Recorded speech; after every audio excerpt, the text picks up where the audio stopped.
प्रश्न क्रमांक 5 39,645 श्री सुनील प्रभू. प्रश्न क्रमांक 5. अध्यक्ष महोदय, छापल्याप्रमाणे. अध्यक्ष महोदय, लोअर परेल येथील फ्लोरेन्स टॉवर परेल भोईवाडा जेरीबाई वाडिया मातोश्री संस्थेच्या या इमारतीमध्ये हा जो मी प्रश्न विचारला होता त्याच्यामध्ये औषधा भोगवटा प्रमाणपत्र प्राप्त झालेल्या लोकांना आणि त्या व्यतिरिक्त जी लोक वरती राहायला गेली त्यांना त्या ठिकाणी असेसमेंट टॅक्स जो आहे तो भरण्यासाठी खऱ्या अर्थाने डेव्हलपरची जबाबदारी आहे, परंतु ती रहिवाशांवरती त्या ठिकाणी असेसमेंट टॅक्स लावला गेला अशा पद्धतीचे वृत्तपत्रामध्ये बातमी होती आणि त्या बातमीनुसार हा प्रश्न मी अध्यक्ष महोदय विचारला होता. माननीय मंत्री महोदयांनी मला असं उत्तर दिलं की अशा पद्धतीचा कोणताही टॅक्स या इकडे राहणाऱ्या रहिवासी लोकांवरती लावण्यात आलेला नाही. परंतु अध्यक्ष महोदय, या प्रश्नामध्ये माननीय मंत्री महोदयांनी जे उत्तर या ठिकाणी दिलंय त्याच्यामध्ये त्याने अनेक गोष्टी अशा सांगितल्या आहेत की आजपर्यंत अशा पद्धतीच्या इमारती किती आहेत की ज्यांना विकासकाकडून मुंबई महापालिकेची देय असलेली रक्कम 728 इमारतीची जवळजवळ 1,118.15 कोटी इतकी मालमत्ता कर थकीत आहे. अध्यक्ष महोदय, ही थकीत रक्कम जी आहे ती वसूल करणं ही महापालिकेची जबाबदारी आहे. अध्यक्ष महोदय, हा प्रश्न विचारण्यामागे त्याचा मूळ गाभा असा आहे की मुंबई शहरामध्ये अनेक इमारती त्याचा विकास केला जातो. मग ते विकास करत असताना तो विकासक जो आहे तो इमारत बांधल्यानंतर पार्ट ओसी घेतो आणि मग पार्ट ओसी का दिली जाते तर मुंबई महानगरपालिकेच्या डेव्हलपमेंट कंट्रोल रूल प्रमाणे जर समजा एखादा सेटबॅक राहिला असेल किंवा एखादी छोटी गोष्ट त्या इमारतीच्या बाजूने जाणारा एखादा नाला असेल तो पूर्ण करण्यासाठी त्या गोष्टी बाजूला ठेवून त्याला तात्पुरती पार्ट ओसी 8व्या माळ्यापर्यंत 10व्या माळ्यापर्यंत दिली जाते. परंतु त्याच्यावरचं जे बांधकाम आहे ते डेव्हलपरकडनं त्याच पद्धतीने केलं जातं आणि मग 8व्या माळ्याचा आधार घेऊन 9वा 10वा 11वा 12वा 13वा या माळ्यावर देखील ज्या लोकांनी ही घरं विकत घेतली असतात ती गरजेसाठी किंवा आवश्यकता म्हणून त्या इमारतीच्या त्या माळ्यावरती राहायला जातात. घरात राहायला गेल्यानंतर अध्यक्ष महोदय, खरं म्हणजे 8व्या माळ्यापर्यंत ऑक्युपेशन सर्टिफिकेट असलेल्या लोकांना जो टॅक्स आहे तो मात्र निवासी जे कोण भोगवटदार आहेत त्यांनी भरावा असा नियम आहे मुंबई महानगरपालिकेचा. परंतु 9व्या 10व्या 11व्या माळ्यावर जे लोक राहायला गेलेले आहेत त्यांचा असेसमेंट टॅक्स किंवा त्या स्ट्रक्चरचा असेसमेंट टॅक्स जेव्हा बांधकाम होतं तेव्हा देखील हा तिकडे असणाऱ्या विकासकाने भरायला पाहिजे हा नियम आहे. परंतु सरसकट अशा पद्धतीने ज्या ज्या इमारती आहेत ज्याच्यामध्ये पार्ट ऑक्युपेशन दिलं आहे आणि वरच्या मधल्यावरती इमारतीत लोक राहायला गेलेत किंवा कन्स्ट्रक्शन चालू असताना असेसमेंट टॅक्स जो लावला जातो तो टॅक्स सरसकट तिकडे राहणाऱ्या नागरिकांमध्ये म्हणजे ज्यांनी घर विकत घेतलंय त्यांच्यावर लादला जातो. अध्यक्ष महोदय, यासाठी एक कायदा होणं गरजेचं आहे. 1888च्या कायद्यामध्ये एक बदल करून अशा सरसकट टॅक्स जो आहे तो तिकडे असणाऱ्या सोसायटीतील रहिवाशांना लावला जातो, त्या व्यतिरिक्त तो मालकाने किंवा विकासकाने भरायला पाहिजे. म्हणून सक्तीचा कायदा या ठिकाणी करणं गरजेचं आहे. या दृष्टीने माननीय मंत्री महोदयांनी या सभागृहाला संबोधित करावं असं माझं मत आहे. अध्यक्ष महोदय, सन्माननीय सदस्य सुनील प्रभू यांनी लोअर परेल येथील फ्लोरेन्स टॉवर या संदर्भामध्ये मालमत्ता कराच्या संदर्भामध्ये नोटीस रहिवाशांकडे पाठवल्या बाबतीमध्ये एक प्रश्न उपस्थित केलेला आहे.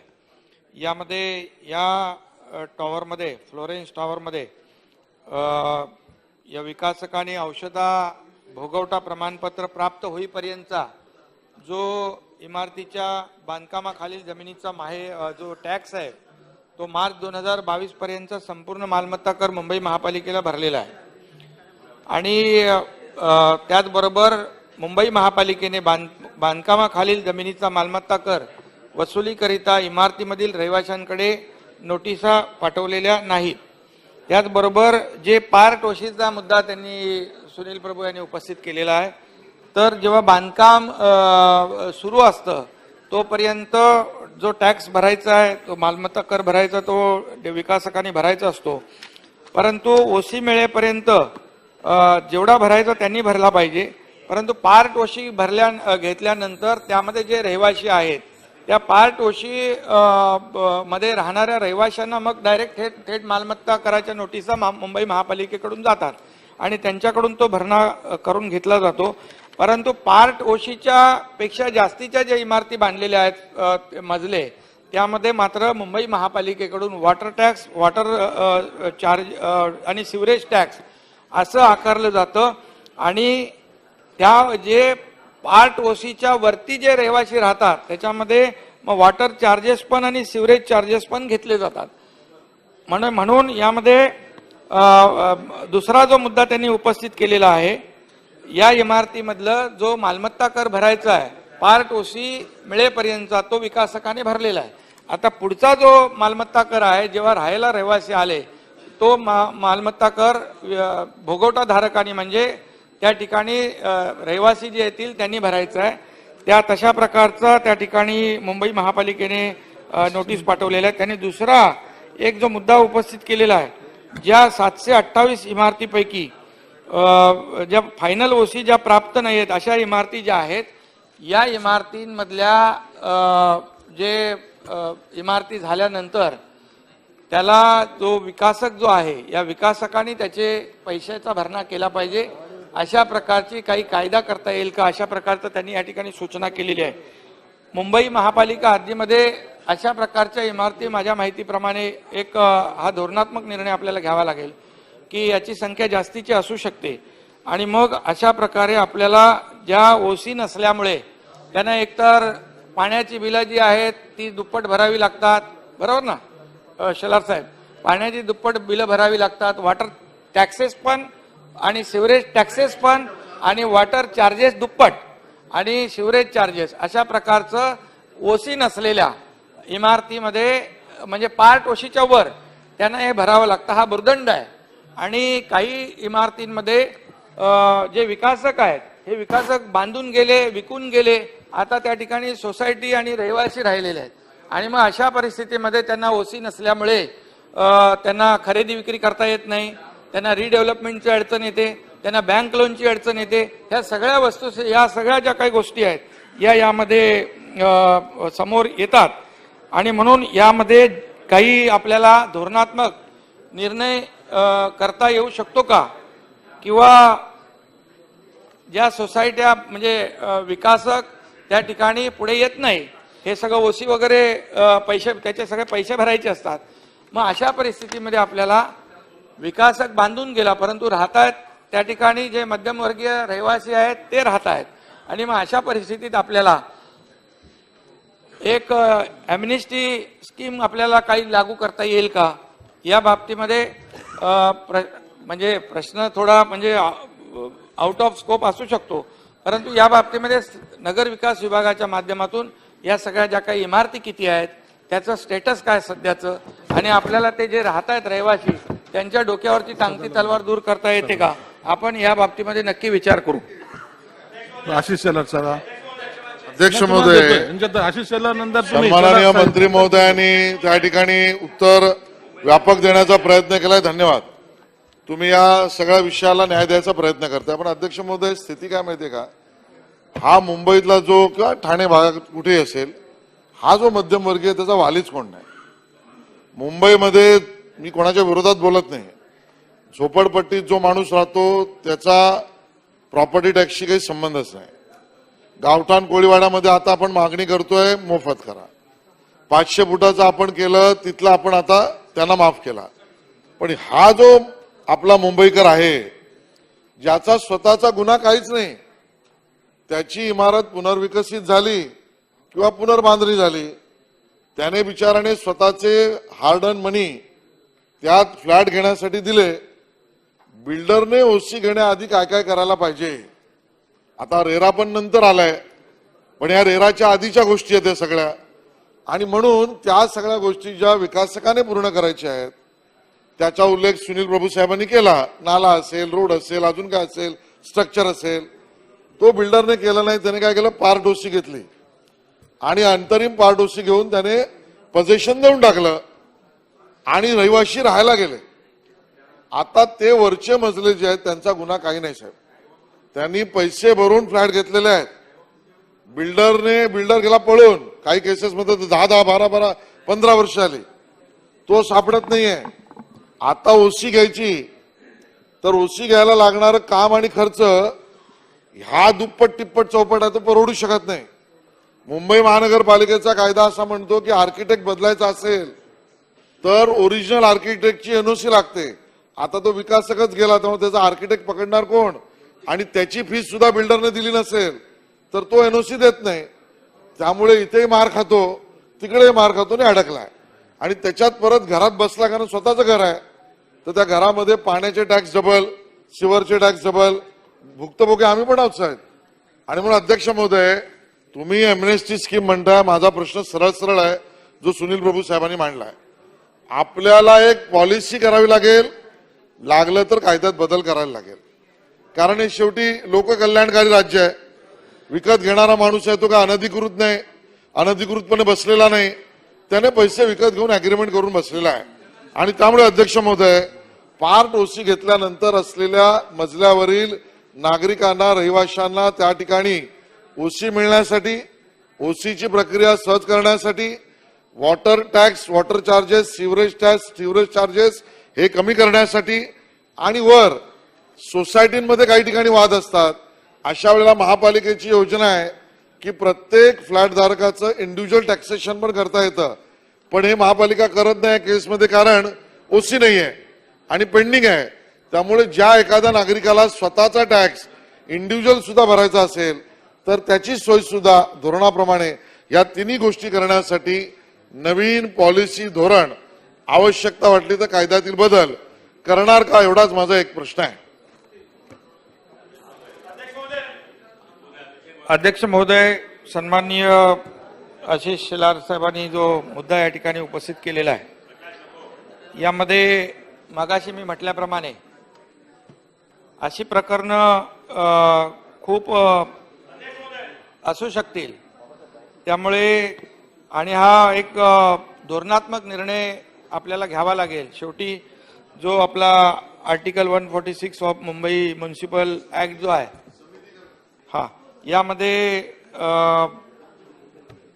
जे हजारो इमारती अशा प्रकारच्या असतील आणि त्यामध्ये राहणारे जे रहिवासी आहेत हे ओसी पासून वंचित आहेत आणि डेव्हलपर समोर येत नाही कंप्लायन्स करायला किंवा जे काय प्रीमियम जे पैसे भरायला, अशा परिस्थितीमध्ये आपल्याला लोकांना देखील शेवटी काही आता निर्णय घेऊन आपण ते लोकांना देखील ते पैसे देखील आणि कंप्लायन्स जे करायचे ते देखील परवडेबल असले पाहिजेत. बरोबर ना? निर्णय घेतला आपण जर मग ते आपण प्रीमियमच्या याच्याप्रमाणे घेतला तर ते भरू शकत नाहीत. ही देखील वस्तुस्थिती आहे. त्यामुळे या बाबतीमध्ये आपल्याला पॉलिसी करावी लागेल. शासन, नगर विकास विभाग यामध्ये पूर्ण सकारात्मक आहे.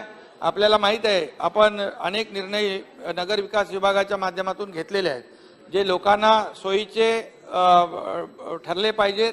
अनेक ज्या काही मुंबईच्या संदर्भात देखील किंवा उर्वरित महाराष्ट्राच्या संदर्भात देखील अनेक आपण पॉलिसी डिसिजन घेतलेले आहेत जेणेकरून लोकांच्या सोयीचे जे निर्णय झाले पाहिजे.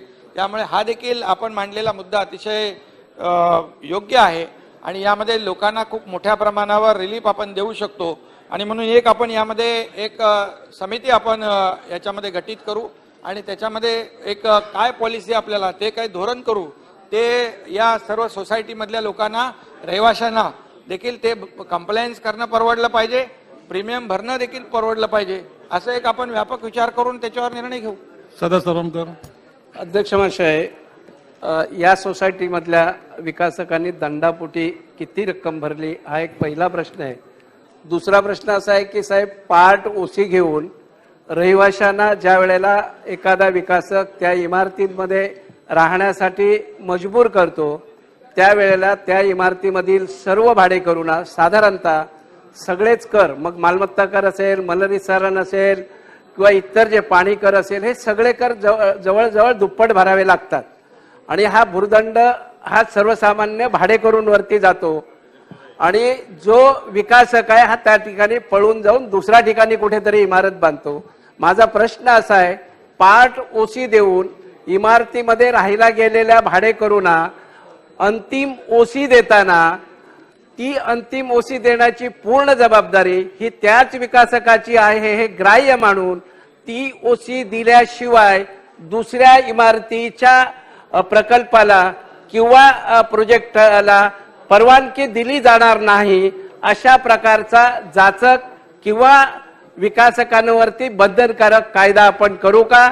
आणि आता जो 1888 ऍक्ट मध्ये 3310, 33-7, 3312, 3315, 33-9 या ज्या काही पुनर्विकासाच्या स्कीम आहेत, या विकासाच्या स्कीम मध्ये ज्या आवश्यक तरतुदी आहेत ह्या शासन करणार का? सन्माननीय सदस्य सदा सरवणकर यांनी या ठिकाणी मुद्दा उपस्थित केलेला आहे की एखादा विकासक इमारत बांधतो, नंतर पार्ट ओसी घेतो, त्यानंतर मग जे तिथे रहिवासी येतात, घर खरेदी करतात आणि पार्ट ओसीच्या वरती जो भाग आहे त्याच्यामध्ये ते राहतात आणि यामुळे त्यांना जे काही मालमत्ता कर असेल, पाण्याचं बिल असेल, वॉटर टॅक्सेस असतील, वॉटर चार्जेस असतील, हे दुपटीने भरावे लागतात आणि म्हणून यामध्ये त्याला दुसरीकडे इमारत बांधताना त्यांना परवानगी देऊ नये अशा प्रकारचं या ठिकाणी सूचना केलेली आहे. या बाबतीमध्ये आपल्याला कायदेशीर बाबी तपासूनच आपलं म्हणणं योग्य आहे, परंतु यामध्ये आपल्याला ज्या काही कायदेशीर मुंबई म्युन्सिपल 1888 ऍक्ट जो आहे यामध्ये आपल्याला कायदेशीर बाबी तपासून त्यावर आपल्याला निर्णय घेता येईल. अमीन पटेल. अध्यक्ष महोदय, मैं सम्माननीय मंत्री महोदय एकनाथ शिंदे जी का धन्यवाद देता हूं कि उन्होंने मुंबई में जो पार्ट ओसी जिस बिल्डिंग को मिली है उसके लिए एक समिति बना करके उन सोसाइटी में रहने वाले को न्याय देने के लिए एक बहुत ही बेहतरीन फैसला किया है. हम उसका स्वागत करते हैं सभी एमएलए. अध्यक्ष महोदय, यहाँ पे दो मुद्दे हैं. एक मुद्दा तो वो है जो लीगली पार्ट ओसी लेके जो बिल्डिंग बनाई गई है उसके ऊपर निर्णय. एकनाथ शिंदे जी, मेरा एक स्पेसिफिक प्रश्न ये है कि बहुत सारी बिल्डिंग और खास करके मुंबई में बी वार्ड में और सी वार्ड में without permission, without OC, without CC की बिल्डिंगें बनी हुई है. उसके ऊपर रोक लगाने के लिए खास करके मैं स्पेसिफिक प्रश्न विचार रहा हूं आपको कि यूडी डिपार्टमेंट बी वार्ड और सी वार्ड में जो इलीगल कंस्ट्रक्शन चलता है उसको रोक लगाने के लिए क्या कदम उठाएंगे? अमीन पटेल यांनी जो मुद्दा उपस्थित केला, कौन सा डी वार्ड में? हाँ, वो दोनों वार्ड में जितने भी ऐसे मामले हैं उसको त्याला तपासून घेऊ आपण आणि अरे उसको तपासना तो म्हणता की नहीं? अध्यक्ष महोदय, मंत्री महोदय, आप कह रहे हैं कि जो पुरानी बिल्डिंग बन गया है उस पर इंक्वायरी करेंगे. उस पर इंक्वायरी करेंगे, वो एक अलग इश्यू है, पर जो नया कंस्ट्रक्शन जो आज चालू है, जो 1 माले का बिल्डिंग 10 माले का बन रहा है विदाउट परमिशन का, उस पर रोक लगाने के लिए तुरंत क्या कार्रवाई होगी? बिलकुल. अशा ज्या जुन्या इमारती आहेत त्या जुन्या इमारतींना आपण नवीन आता आपण 33-7, 33-9, 10 प्रमाणे आपण काही वाढीव FSI दिलाय, रिडेव्हलपमेंटच्या योजना आपण सोप्या केलेल्या आहेत, परंतु जे नवीन बांधकाम होत आहे ते बिलकुल होता कामा नये आणि त्यावर कठोर कारवाई झाली पाहिजे. शेवटी नवीन 1 मजल्याची इमारतीवर 4 मजले बांधले, 5 मजले बांधल्यानंतर त्या इमारती पडतात. 10-10 मजले बांधले, ऐसा किधर बनाया तो आप तुरंत मेरे को एक अर्जी दो, उसको तुरंत कार्रवाई करने को बोलता हूं मैं. सागर जी, पॉइंटेड प्रश्न, पॉइंटेड, एकदम कारवाई पॉइंटेड. केली जाईल. स्पेसिफिक प्रश्न आहे. अध्यक्ष मंत्री महोदय सकारात्मक उत्तर देतात आणि समिती बनवण्यापर्यंत आलेत. अध्यक्ष महोदय, हा प्रश्न सोडवायला समितीची आवश्यकता आहे. अध्यक्ष महोदय, अध्यक्ष गॅलरीमध्ये बसलेले अधिकारी यांचा समावेश या समितीमध्ये असणार, कारण 4 विभाग लागतील. सहकार विभाग लागतील, नगर विकास विभाग लागतील, गृहनिर्माण विभाग लागतील, महसूल विभाग लागतील. हा सगळा प्रश्न सोडवायला अध्यक्ष महोदय आपण त्याच्यामध्ये सर्वपक्षीय आमदार, या समितीमध्ये मुंबईचे सर्वपक्षीय आमदार घेऊन ती समितीची स्थापना करणार का? एक पहिला प्रश्न. आणि 1 महिन्याच्या आत ही समितीची स्थापना आपण करणार का? टर्म्स ऑफ रेफरन्स देऊन हा दुसरा प्रश्न. बघा, हा सागरजी हा धोरणात्मक निर्णय आहे आणि मोठा पॉलिसी डिसिजन आहे. त्यामुळे याच्यावर हा जे पॉलिसी झाल्यानंतर त्याचा खरोखरचा उपयोग त्या रहिवाशांना झाला पाहिजे, असंच आपल्याला पॉलिसी करायला लागेल. त्यामध्ये वेळ पडली तर कायद्यामध्ये देखील दुरुस्त करायला लागेल. म्हणजे म्हणून जे संबंधित जे या संदर्भामध्ये जे आपण विभाग मगाशी नगर विकास सांगितलं, गृहनिर्माण सांगितलं, आणखी जे काय फायनान्स असेल, जे काय संबंधित विभाग आहेत आणि त्याबरोबर सर्वपक्षीय जे आमदार आहेत या सर्व मुंबईतला विषय महत्वाचा आहे. त्यामुळे नक्की याचा विचार केला जाईल आणि ती समिती देखील 1 महिन्यात केली जाईल.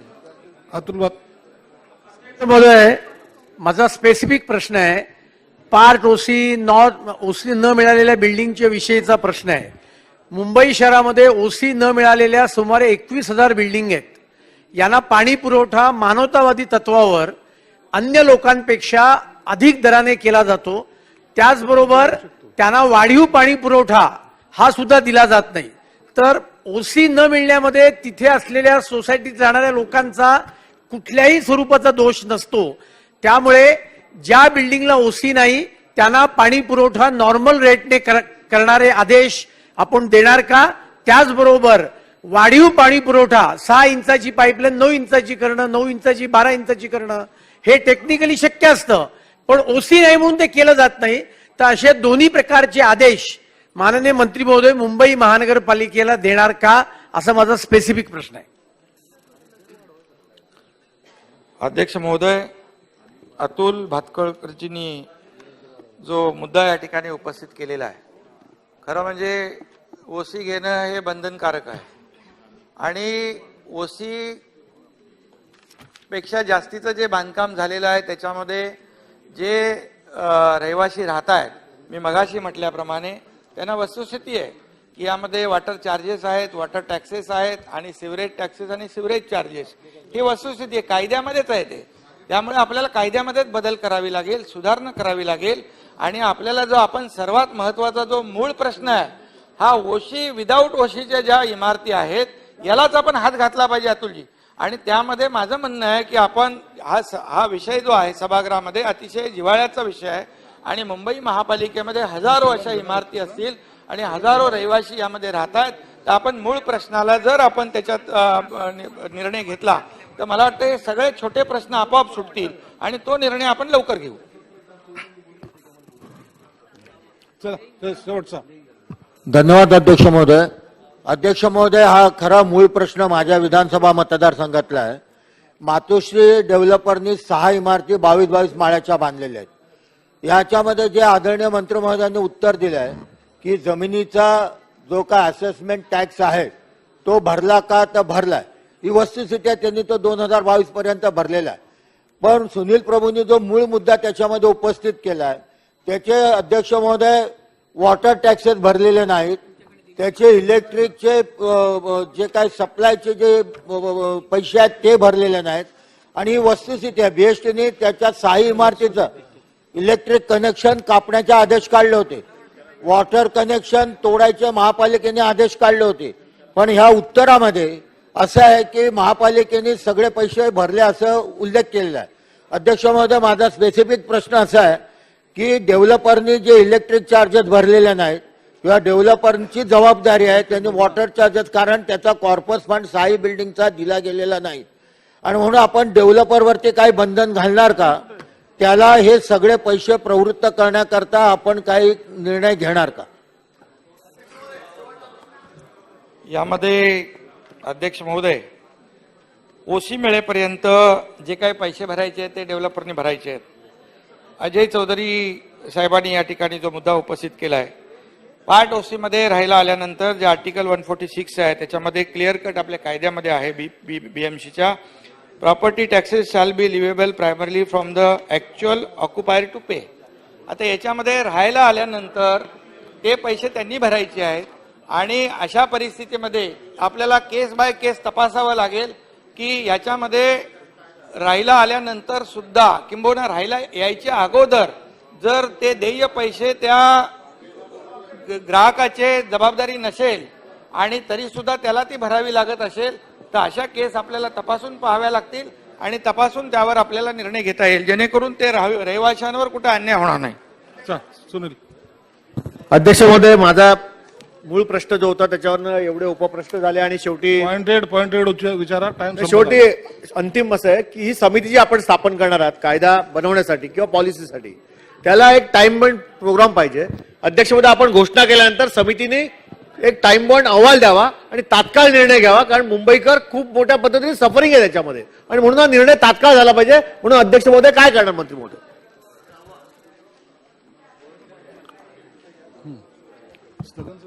अध्यक्ष महोदय, सन्मान्य सदस्य सुनील प्रभू यांनी लक्षवेधी प्रश्न मांडलेला आहे. हा अतिशय महत्वाचा प्रश्न आहे. सभागृहाने याच्यावर सगळे आपापली मतं मांडलेली आहेत आणि यावर 1 महिन्याच्या आत आपण समिती गठीत करतो अशा प्रकारचा आपण निर्णय घेतलेला आहे. ठीक चा कागदपत्रे सभागृहाच्या पटलावर ठेवणे माननीय कामगार मंत्री. यानंतर घेतो मी यानंतर घेतो ना.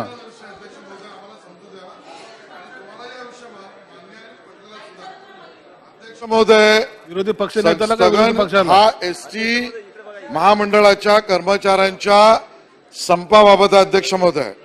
अध्यक्ष महोदय, राज्यामध्ये महामंडळाच्या कर्मचाऱ्यांचा अघोषित संप हा 28 ऑक्टोबर 2021 पासून आहे. अध्यक्ष महोदय, आतापर्यंत जवळजवळ 100 कर्मचाऱ्यांनी आत्महत्याने मृत्यू झाला. अध्यक्ष महोदय, या विषयाचं गांभीर्य लक्षात घ्या.